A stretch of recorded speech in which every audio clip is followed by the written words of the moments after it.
Okay, so let's get into this. This is Attorney Walter Hnot. Obviously, you've known me, or if you're new to me, most of you didn't subscribe to and clicked on Disability Attorney in America. Now, with that said, I represent a lot of people, but every time we get a new president, I want to go ahead and take some time to let you know some basics. I always want whoever becomes president to succeed. And inherent with that, there is sometimes a president in who has more of a background in Social Security, and sometimes there's a president in who has very little knowledge of Social Security. I would put President Trump in more of the very little knowledge, although I think he's going to be growing and growing and growing with knowledge as he gets updates from his new commissioner, who he basically raised from the fraud department inside the SSA all the way up to commissioner of the SSA. And then also, of course, Elon Musk through the Department of Governmental Efficiency. Now, with that said, there's a lot of things that President Trump should do with Social Security benefits. And there were a lot of things that I wanted Biden to do with Social Security benefits. In fact, one of the most popular videos I've ever created was a video talking about all the changes that Biden wanted to do with Social Security benefits before he became president. And, I was really jazzed up. I was really excited. There were a lot of amazing ideas in there, but they never made it to the floor of the House or the Senate. Frankly, they didn't make it to round two inside the committees. So let's get right to this real quick. Here are ideas for Donald Trump to go ahead and make good on Social Security recipients and also improve his likelihood of being viewed as somebody who intends to fix and save the Social Security Administration. Let's get right into it. All right, so here's the deal. Number one thing that Donald Trump should do as president of the United States is give people a legal right to their benefits. Now, I'm not saying privatize it, that's different. This is a step backwards from privatize. A legal right to their benefits means that what you paid in and what you are promised right now can't be changed. Being that you are going to get your benefits, you have a legal right to them. So if they give you an improper cost of living adjustment or they kick you out of the country for some reason or whatever, you have a legal right to your benefits. Right now, you don't, because all those months, all those years, that lifetime that you paid in benefits, it's technically just a taxation as ruled by the Supreme Court in 1937. So the bottom line is Republicans tend to be about private rights. Okay, they then go on to privatizing things, etc. But in this particular case, I think a good middle ground for them to go ahead and start doing the right thing when it comes to Social Security benefits would be to go ahead and privatize the rights. I think that's very important so that you have an absolute right to your benefits and they can't take them away. And they can't have basically a 25% reduction in your retirement benefits in about 8 to 9 years. Okay. Now, real quick, Leanne, thank you for the mega donation, the $20 donation. That's absolutely amazing. Royalty 72 again with the $10 donation. You guys are absolutely amazing. As you guys know, just a quick heads up, Shadow is limping and not using his back right leg. We have officially sent out the letter to the university that has the specialist vet that does the total hip replacement. It is very scary. I've been studying, watching all the basically animation videos as to how they actually do it, what the new technologies are. So I've been a little depressed over the past couple of days, but I'm starting to feel better. Starting to feel a lot better about this entire situation. So it's starting to roll in the right direction. Faded Glory, thank you for the $1.99 donation. That's absolutely amazing. Very cool. Thank you. So I want to go through this real quick. Number 2 on this list is basically have a VA 100% PNT, right? That's where they give them a permanent and total, approval equal an SSDI fully favorable from the date of the granted VA benefits. Once again, an SSDI fully favorable from the date of the granted VA benefits. And here's my thinking with this. Okay, so if somebody wants to, with a PNT, still go out and work, then they're going to violate the SGA provision of SSDI benefits, and they won't be able to have their SSDI benefits. But if they're 100% PNT and they're not able to work, or they're falling into a TDIU, then you've got somebody who just can't work, which, to be fair, if you want to save a bunch of time, a bunch of effort, if they got 100% PNT, right, and, then why spend all that money adjudicating them on the civilian side? I understand the standards are different. Maybe we can work towards maybe standards that are more similar, et cetera. But the bottom line is having 2 adjudications for the same finding of unable to work, 100% PNT. Now, 100% PNT does allow for people to go ahead and get a job. But the kicker is this. If they get a job, they'll violate SGA, which is substantial gainful activity, which is basically an amount set by Congress and the SSA as to essentially how much you can earn before you're cut off. So if you earn over a certain amount, then you can't receive civilian disability benefits. So it kind of fixes itself. It kind of makes sense. And it's kind of massively saving time and getting rid of waste. So it's just one thing to consider that President Trump and Elon should go ahead and utilize to bolster the likelihood of veterans getting more benefits from the civilian side. And also, because let's call it like it is, a lot of veterans, they're getting their VA benefits, but they didn't know to apply for their civilian benefits. The other side of the coin is, having them be double adjudicated by two totally separate things for a similar medical standard. There's better ways to do it. You know what I mean? There's just far better ways to do it. Okay. Royalty 72. Thank you. For the $5 donation. I really appreciate it. Again, that's absolutely amazing. And she said, Walter, we all love you and your doggies. And I really appreciate that. That's absolutely amazing. So one of the things you have to keep in mind with this situation is that if somebody's 100% PNT, and then even there's an option for a 90% PNT, but the bottom line is we cannot continue to have duplicate workload situations with the federal government because it just can't afford it, because we've given too much weight to other countries. We've funded too many wars, too many base stations, too many this, too many that. We just can't afford it anymore. Number 3, establish an investment department that releases reports on how best to invest Social Security funds, what you pay in, what the working class is currently paying in, beyond the special treasury bonds, with a history showing of how much they have lost by not doing these proper investments. Now, one of the things that you have to keep in mind is that the Social Security Administration, traditionally takes a portion of your money that you paid in while you were working, and then the current money I'm paying in while I work, along with all the other working class, and they go ahead and basically, just to be very clear, very fair, they go ahead and invest that money back into the government, and the return on investment from those 15-year, bonds are total shit, and that's why we're in the situation that we're in. The actual return on investment is just a complete cluster bleep. So we need to establish a department that looks at what we could be investing this money into that would actually get a better ROI. And there's sovereign trusts, and there's things like, like that, where you can go ahead and have the government go ahead and own companies, make money off of those companies, and invest that money back into the government and its people and things like that. I think TikTok is probably getting loaded for that particular application. But I think the point that I'm getting at with this situation, I think it's absolutely, absolutely crucial for you to understand this, is that we cannot continue to go ahead and fund the Social Security retirement system on the system that we have. And you better believe that they'll probably take the SSDI trust fund, put it into the retirement trust fund to make the retirement trust fund last 1 year longer. But then that's it. Then all the disabled people on SSDI benefits are in the same boat as the retired people. And that's going to really piss off all the people who paid in money for retirement and disability, because all the SSI people are still going to get paid when they're the ones who didn't pay in to begin with. So remember, if you want to create a class war in the United States over Social Security benefits, that's how you do it. I would like that to not happen. I would like us to skip that part of American history. All right.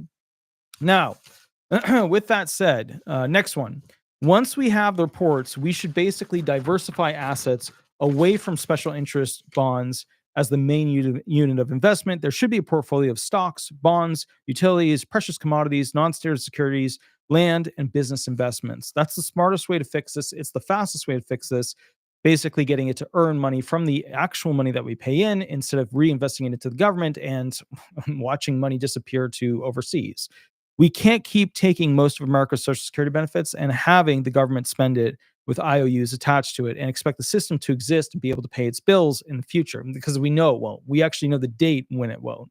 We know how much it will reduce by. We know all these things. And look, we can always demand that the government pay back higher interest rates on those special bonds, that it writes itself to use our money. But the reality is this, that they can't afford, the government, to go ahead and pay the interest that they already have to pay. And they've just basically borrowed from us over and over and over again. Some of them are screaming, just raise the debt limit. We can't print more money.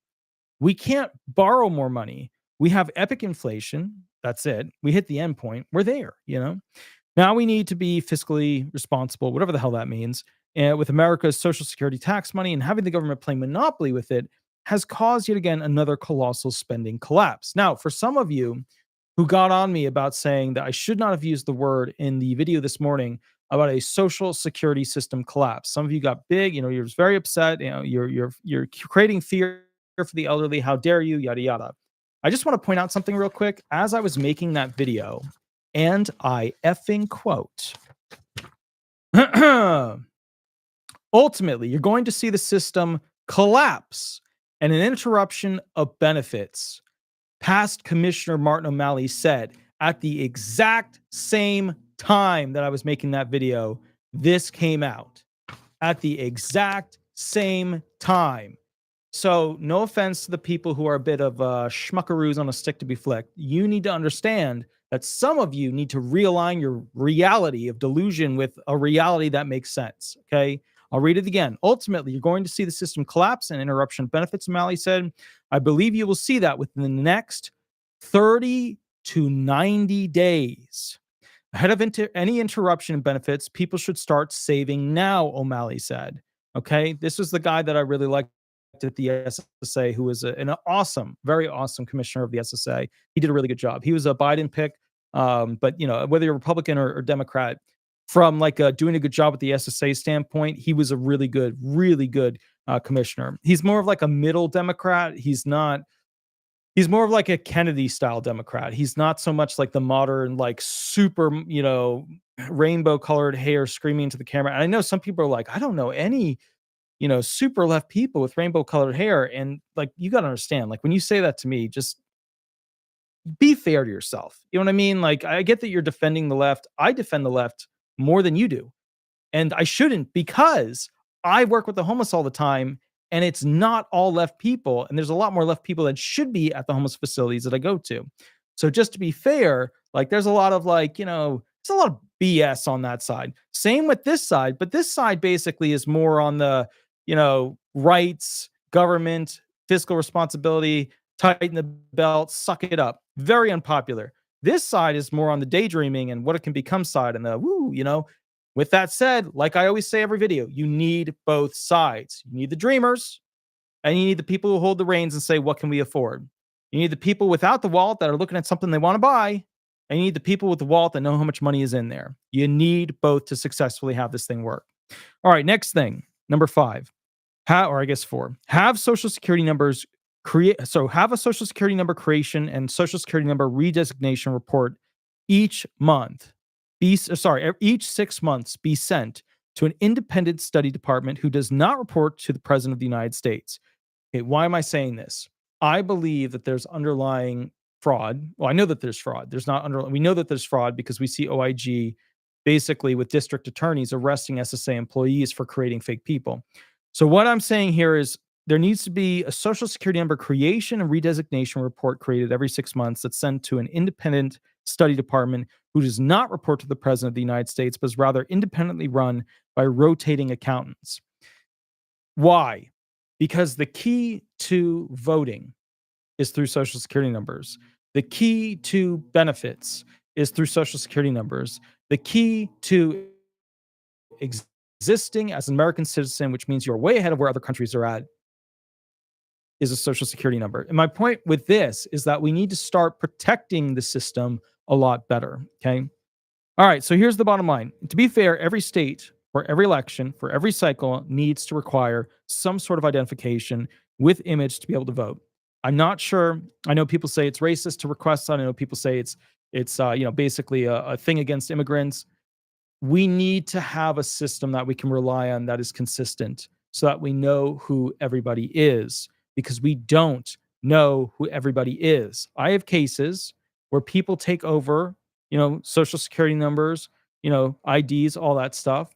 And let me tell you how bad it gets so you understand, because a lot of you live in, a nice mental state. Let me put it that way, right? Whether it's, just you feel that way, maybe pills help, whatever. Some of you live in a nice mental state. And I want you to understand that I wish I could live there too.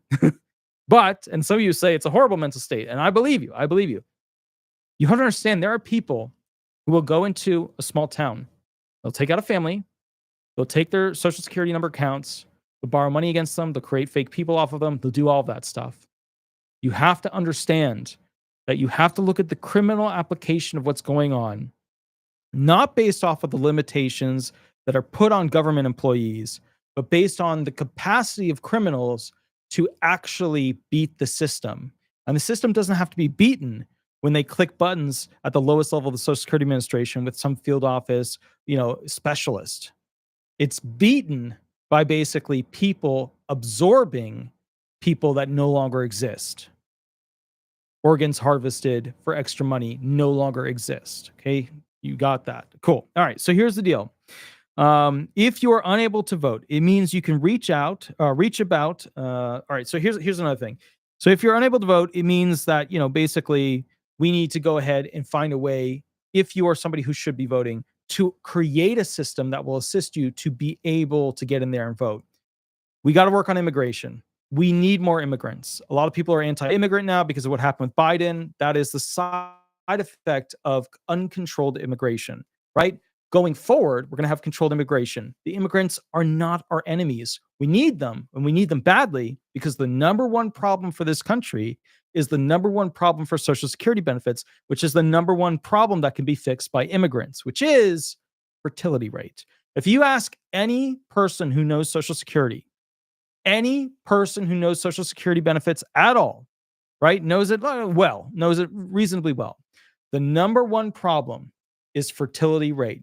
It is that men and women are not getting together to create children. And those children are then not growing up and working and paying taxes, which means that our system to pay for the disabled and the retired fails, because it is not a pay to play for the person who's paying. It is a pay to play for the next generation and the next generation and the next generation and the generations going back. So the people paying right now paid for people back in the day. The people in the future will be paying for the people right now. Cool. All right. So the bottom line is we have to get people to want to be a part of the paying taxes system. Keep in mind, the taxes are way too high. The student loans are absolutely ridiculous. We're in a bad state, but we have to mentally get there. Royalty 72. Thank you again. With a massive, massive amount of donations, at $5 and then also a $2, which is absolutely incredible. Thank you. Let me put a little heart on that. That's incredible. We also had a new person just join, Jeffrey Taylor. Welcome to the appreciation. Howdy. Good to see you. Let's see what else is going on over here. I see some doggies in that picture. Very, very cool. Let's see what else is going on. We got Pillar Wheeler, who did a $4 donation. Absolutely love it. That was the first super on the live stream. Very, very cool. Good, sir. Excellent. With a little cup of Joe there. All right. So let's talk a little bit more about basically voter IDs, stuff like that. If we can get this country properly working with immigration, okay, we can, Social Security benefits. Now, we'll be saying in this a little bit later, essentially how, I guess we have an improper connection. Hold on. We lost connection there. Hold on. Let's see what we got. I don't know. Are we going to get a connection again? Let's see if we got a connect. Oh, we got our connection back. My apologies. Remember, these videos are live, and unfortunately, Spectrum has a hiccup in their big line. And as a result of Spectrum having a hiccup in their big line, sometimes you will lose me from here to there. I do have a brand new cable running all the way from the road to basically the studio. So we should be good in the future. They said that they were going to fix it over the next 2 weeks, but bottom line is this: you guys should be able to hear me now. So, all right. With that said, let's talk about basically designating a plan for when the retirement trust funds drop 25%. And we send out an email and print out pamphlets explaining to the retired people what is coming and how they can prepare. There is not currently, that I'm aware of, a plan specifically in place to explain to retired people what will happen when they lose around 25% of their benefits in 8 or 9 years. As a result of this, we need to make it aware. We need to make the retired people aware. Now, the first thing that will happen when retired people become fully aware, and the SSA is sponsoring notifications about this very big loss coming up, the first thing that will happen is people will start to respect the effing budget. We don't make enough money per year, which means that we don't have enough people working, paying taxes. And as a result of that, we can't pay for our retired people like we used to. Will it ever run out? No, they'll always be able to pay some amount. Will it ever completely just fall away? No, they'll always be able to pay some amount. You just won't be very happy with that amount because it's going to suck, because you paid in your whole life. And now there's not enough new people to pay taxes to pay for your benefits. That's the problem. All right, so let's go through this real quick. They've got to start sending out emails. They've got to start sending out pamphlets. They've got to explain this to the retired. That way they understand why we have to pay down this debt, why we have to fund the trust funds, why we have to make America financially capable of affording its own butt cheeks. All right. Now, we need to also send out emails explaining this to younger generations. Remember, the millennials with the Gen Z and the Gen Y are paying for all the old and disabled and widowed people right now. And the young people, deserve to know what the old people are about to get screwed over with so that the young, can understand what's coming up for them. Now, if you talk to younger people, you will find out very quickly that they are not relying on Social Security benefits. But what they don't talk about, what they don't realize, is that 12.5 up to 16 to 17% total with the Medicare and all the other jazz put on top equates to essentially a percentage that comes out that they would never want it to come out because they would never trust the government to actually invest their money and then pay them back down the line. Why? Because younger generations have zero trust in the government. Bottom line of all this. So they can't pay them back. They're going to be paying them for the rest of their life. You can blame millennials for being lazy, although most millennials now have 2 jobs, whereas most people who were, basically boomers, they had 1 job. So the whole millennials are lazy, you can make that argument. It's not going to go very far. So here's kind of the bottom detail with this. At the end of the day, we have to find a system to fix student loans. And we have to fix 2 kinds of student loans. A, we have to make schools more competitive about how much they cost. That means we need to create government-based academia that's super cheap and available online to achieve the same diploma. Sure, you're not going to have, basically secret societies like you went to Yale, like you went to Princeton, whatever, but you'll have the degree. And if that degree is super duper cheap compared to those going to those other schools, guess what's going to happen? The other schools are going to have to start to figure out a way to make their system cheaper because they've got billions and billions of dollars already saved up. They should be okay, but hey, it is what it is. Another thing that's important, we need to deal with student loans of those who already have them. A lot of you will say, screw the kids, screw them. They knew what they signed, screw them. I don't think you realize that because they take all the money in their account every single, month and pay it to student loans, none of them are being able to innovate and start new, innovative businesses, which I understand some of you will be like, whatever, don't care. But you are going to care in 8 or 9 years when you don't have a generation of people creating new Silicon Valleys, creating new this, creating new that. Because without those innovations and without those industries in the United States, guess what happens? Our Social Security programs will die. They will die. And you know why? Because ultimately, what happens is that when the benefits being paid out get so low that their relevance is no longer, it just doesn't make sense anymore, then the younger generations, who will be more people than the older generations of the boomers that have passed away, will begin the voting process to get rid of them. Okay. And you need to understand that's not a good thing. We had a system, the system worked. They got greedy with the cost of living adjustment. They didn't invest properly with the money that we gave them. Effed over the American people, and for some reason, some of you still support them. I don't know why. Bless your heart. Bless your heart. Maybe you'll find. I don't know, a spinal cord somewhere down the road. I don't know. I hope you do. I hope the information can pass all over your body so you can figure out exactly what's going on. And I say this because I get angry. I get angry at people not asking tough questions because I want you to, at the end of the day, be willing to sacrifice your time to fix America. And I know that for some of you, you're like, I've already given enough to America, da, da, da, da, da. And I don't disagree. You see me working, it's the middle of the night on a Saturday at 11:04 p.m., kind of explaining what's going on and how we can fix the system. I get it. I work really hard too. I get it. Okay.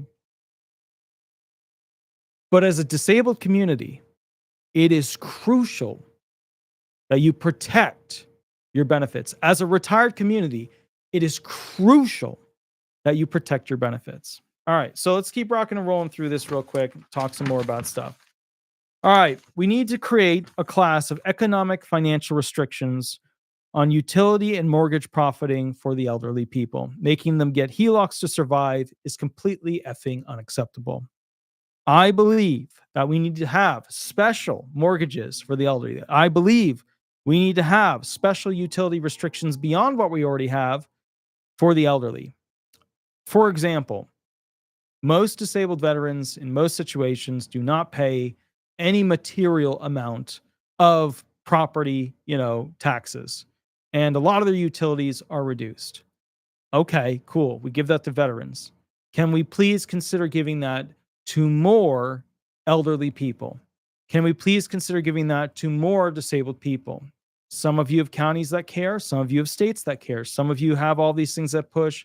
It's not enough where it is. It needs to be more. Okay. That is going to get Trump a lot of votes when all of a sudden they find out that their mortgages options, their utility options have been reduced to make it easier for them to survive. Next one, end designations of racial groups or programs that are essentially putting people in different categories and groups because of the race that they're part of. Have it based on poverty. These racial designations, they're illegal. They are immoral, they are unconstitutional, and they create insecurities for those people who are targeted. And the people who are targeted are the people who are the racists that have to be put in the categories. We have lots of poor people across the spectrum. We have, and the three main groups that people usually say, oh, they're not poor. The three main groups that people don't really care about, right, are usually Asian Americans, right, Caucasian Americans, and Jewish Americans. Those are the three groups that people are like, oh, there's no poor people in those groups. They'll have to figure out their own stuff. They're going to take care of their own stuff. This is not right. If you are poor, we need to make a system that will support you. And what's weird is that we have, okay, so let me ask you guys this. How many of you have contacted your county about rental assistance? How many of you have contacted your county about food assistance beyond your food stamps? How many of you have contacted your county about utility assistance? How many of you had to rely on a religious institution to cover some months for you to be able to be successful? How many of you had to actually have those things happen? How many of you, right, were part of a designation that is normally ignored because of racial preferences? We shouldn't have racial preference. We should have poverty preference. Poverty preference, I know some of you are going to say, no, that's too much socialism. We need poverty preference. Nixon did it. Nixon did it with SSI. SSI didn't exist until Nixon. Supplemental security income. Poor disabled people, old poor people, and entrants. Nixon did it. And that's just one of the amazing things about it, is that we have to consider that all people in this country should be treated properly. And yes, we have to help poor people. I work with homeless people all the time. Some of the homeless people put themselves in the exact spot where they're at. Some of them just had a string of bad shit happen, right? It's not really their, it's just bad shit happened and kept happening. Some of them had a criminal, thing that happened, and now they're trying to figure out how to live their way out of it, right? But at the end of the day, we have to help the poor, because if we don't help the poor, they are going to steal your shit. They're going to break in and commit more crime. That's why we have SSI. SSI is the program of paying people enough money to be able to survive so that they don't commit crimes to be able to survive. That's what it is at the end of the day. You can hear a politician go, and we created SSI to help this group and that group and da-da-da-da-da. No, it's because if we have poor, starving people, they will have to commit crime to be able to survive. That's the reality of it. Next one, create a program that measures the success of commissioners at achieving the top 30 issues. Okay, top 30 issues facing the Social Security Administration for every 12 years. Do we know what the top 30 issues are? No, we don't. Does anybody have a good list? OIG has a list. It's not 30 particular items in a row over what the next 12 years are going to bring, but we need that. And then we need to gauge our commissioners against that.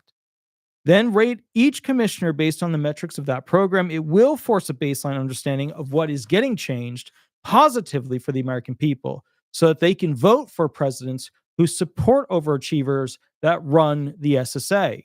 Okay?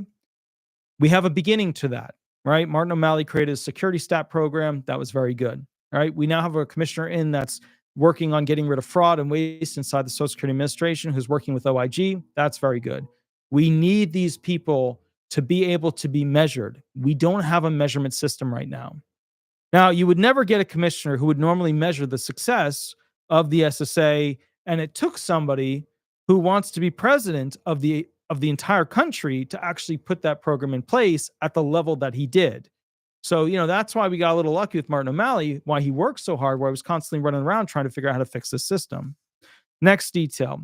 I also believe that the SSA commissioners should be required to face public scrutiny from not just Congress, but also open public hearings where people get to ask questions directly to the commissioner. It will be spicy. It will be heated. It will be necessary. Okay, very important. Look, you want people to feel like someone is listening. Then put the executives in a room with the people. Let the executives feel the warmth, the generosity, and sharpness of the words of their customers and the American people. They shouldn't be sleeping that well at night. That is the job of the commissioner of the SSA. They should be worried about what they need to fix. They should be worried about the future of what their administration needs to complete. Next one. Create an automated phone call system where people can call to complete a disability application, and a program will assist them collecting data to complete the application. Why do we not have automated phone call filing systems? This answers issues about people who can't write, who can't read, who don't have access to a computer. Sure, we have the retirement version. It's kind of quasi whatever, but we need a disability one. We need it. Guys, you have programs that can read what the person is saying. Even if it needs to be corrected, have somebody call them back real quick, get it done, upload it next. 12, create a pet. I'm not sure if it's 12. I've been jumping around. Create a pet project designation system that examines all projects for short-term benefit assessment. If the program fails to provide the public with enough benefit, then these programs will not be funded, but should be redesignated to the Social Security Administration. Let me explain. If you have pet projects as a politician, senators have them, House reps have them, president has them, and the long-term effect of that pet project is not going to have met certain bullet points to help the American people, then if that money was being considered for that purpose, then that purpose must be redesignated back to the Social Security Trust Funds. Why? Because if we have enough money for a pet project, then we have enough money to make the Social Security Administration solvent again. Next one. We need to increase the death benefit. It's like $250 or $255 right now, something like that. It hasn't gone up in, a really, really long time. It's shameful. All of these must be tied to an increase every single COLA year. Next one. We have to have an option where people can pay for more quarters of coverage. Even if they haven't worked, we have to have a buy-in option so that somebody can pay extra to just buy quarters of coverage so that their retirement benefits or SSDI benefits can be achieved. Otherwise, what you have is people doing quasi jobs to report income that maybe they actually did to just get the quarters of coverage. Have a program in place to fix this. It's not hard. It's very easy. It's a very easy fix. You can set a price that makes sense for people to buy quarters of coverage. Next one. If people get an overpayment, and the overpayment was their fault, not the SSA's, but was their fault, have a program in place that teaches them about overpayments, that if they complete it, a certain amount will be pulled away from the overpayment that they owe. What I'm saying is educate the population so that overpayments do not keep happening, because they keep happening. Next one. Immigrants can work while on SSI to put quarters of coverage away for retirement. Let me explain this one. If an immigrant comes to this country, okay, and let's say that basically they have to go on to SSI benefits because they're disabled. The first 4 quarters of coverage for the year, they can earn that amount. Okay, so let's do 2025 so you know exactly what I'm saying. Okay, so 2025, right? Quarter of coverage, right? Here we go. Okay. 25 is $1,810. So what do? We take a calculator, right? So here, let me pull this forward. Calculator. All right, let's pull the pulled up some other weird thing. Pulled up the thing. Hold on, calculator. Let's pull it up. So what we're going to do is we're going to multiply essentially $1,810 by 4. The first $7,240, an immigrant coming to this country who then has to go on to SSI, or anybody on SSI, anybody on SSI, anybody. The first $7,240 that they earn, they're allowed to earn before the poverty restrictions are put in place on them. Why? We do not want people on SSI benefits. That means they're taking general income taxes or general tax money, and the government, through the politicians, is paying them from the general taxes paid in. We do not want more SSI people. We want people who go onto SSI to have a plan to achieve going on to SSDI benefits. So the first 4 quarters of coverage they're allowed to earn, that's $7,240. They're allowed to earn that. And then not only that, but for SSI people, I mean, that's groundbreaking. That would allow them to go ahead and have enough money to go ahead and basically survive on the little 900 and something dollars that they get every month. But then after that amount, they have to go back to the poverty standard. Why do we want this? It's very simple. Because if we have immigrants or people who are naturalized citizens or people who are citizens on SSI benefits, we want to give them a way to pay for their way onto SSDI benefits. Yes, there will be a hybrid allowance where they get some SSDI and some SSI, but we want to create a method for individuals to cross from SSI over to SSDI benefits. And also, for those of you that are paying attention, when they allow them to do this, this will allow them to then get onto retirement benefits instead of staying on old age SSI. Next thing. All right, next thing. Create a benefit buy-in system. Let's say we have somebody come to this country and they want to buy in for themselves or their children or their friends so that they can get SSDI or retirement benefits as their insurance program for their loved one going into the future. Some rich people would never put money into the government for this purpose. Some would see it as a value option if we entice them enough to go ahead and do it. Let's say that they paid in $3 million to buy 40 quarters of coverage. That would allow them to attach to SSDI benefits. We have to create a system where rich immigrants coming to this country can buy into quarters of coverage so that either they are or their kids are covered by this program. Some immigrants will see the value of it, some will not, but we need to make an attempt to make that work. Yeah, it's like Trump's golden card with the $5 million yada yada. Same idea, but we need to do it for Social Security benefits so that we can continue to bolster the trust funds. Next thing. And what's interesting about that is that I was actually talking about this idea like 12 months ago with an advisor for a high-level politician. And, I just never got a chance to do this video. Next one. All right, let's talk about this.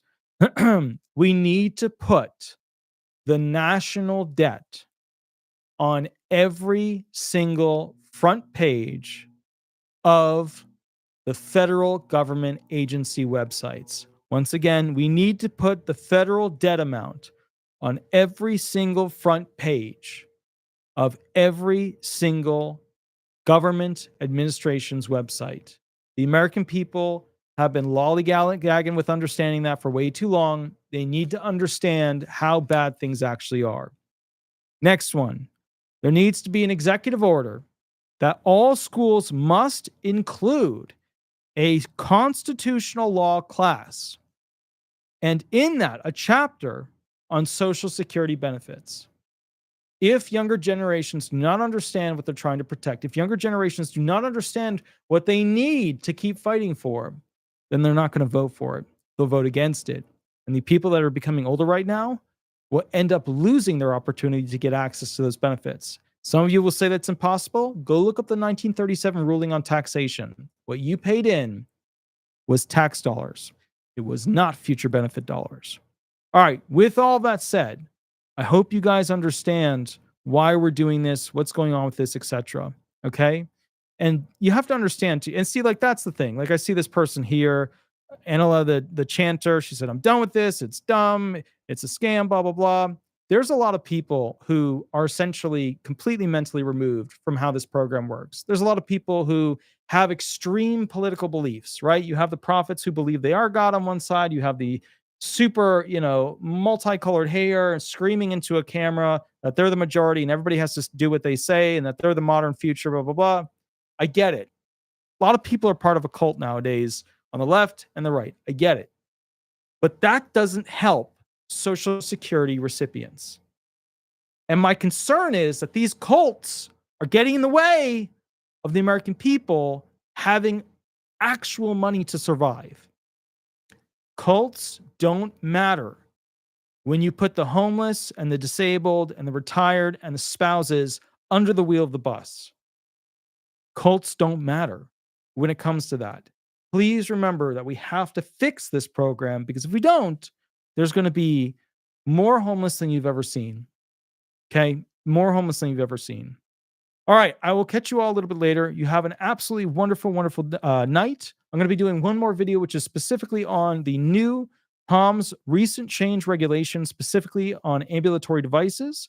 We're going to be going through that, just if you want to follow along with that one. That one is basically DI 34001 space TN space 34. I'll go through it in the next video as well.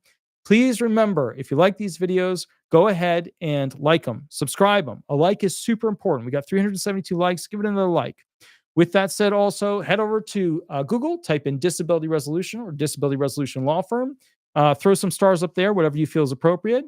And then also, with that said, please remember I go live on Mondays and Thursdays to answer questions for free on how Social Security disability law works. If you need a private session, there is a mini contract below where you can go ahead and fill it out, and I'll go ahead and answer questions as part of a session. You guys have an amazing, amazing, wonderful night, and I will catch you at the next video in about 10 minutes. I hope this video helped. I hope it gave you some ideas to talk about. Let's figure out a fix, because the program's got a problem. I'll catch you later and see you in about 10 minutes. Thank you so much, everybody. All right, bye-bye.